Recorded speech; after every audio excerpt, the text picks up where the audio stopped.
Ay nako, anong oras na? Hindi pa nagigising kung matulog ako. Wala namang trabaho. Panay tulog pa. Makapag-prepare naman ng pagkain namin.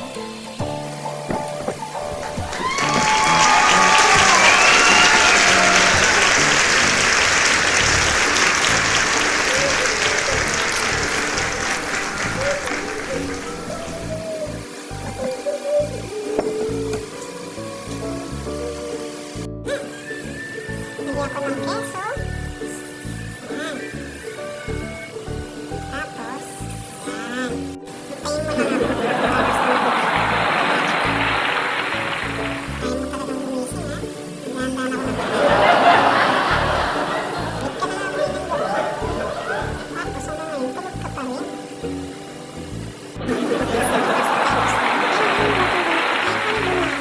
Nakakainis.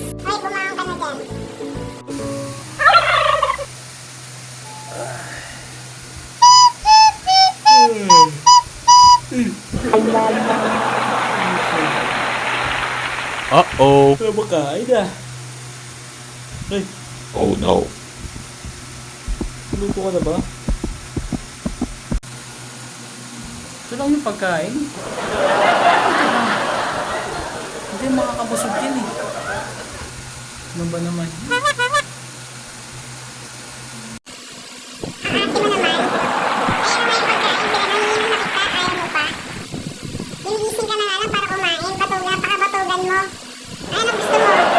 Juicy ka pa. Ayan na nga yung pagkain, no? Uli sana kung malaki yung kinikita mo. Ano ba kinikita mo? Nakapatubo ka, nagpapalaki ka ng itlog. Ha? Wala ka nang magandang anak buhay. Tapos ngayon, ano yung papakain mo sa akin? Buti nga nakapag-prepare pa ako ng pagkain kahit paano para sa'yo. Tapos ngayon, yun ang sabihin mo sa akin. Gusto mag-thank you ka na pinaghandaan kita ng pagkain. Ngayon, yan pa yung mga sasabihin mo sa akin, ha? Baka ang ganda na munang tulog. Baka hindi magising sa isopa gusto. Yun, gutom na ako. Hindi pa ako makain mula alauna hanggang linggo.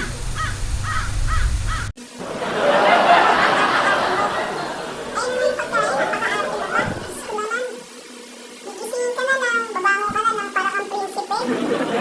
Katulong dito, kasama mo, titirahin mo na lang. Ano, ganun-ganun na lang yun? Maghanap ka ng katulong mo. Gigisingin ka para kumain. Tapos magreklamo, ganyan na yung pagkain, ito na yung pagkain. Ano? Wala malang thank you. Sus mo yung Marimar. Maghapon ka ng tulog, tapos ganyan pa.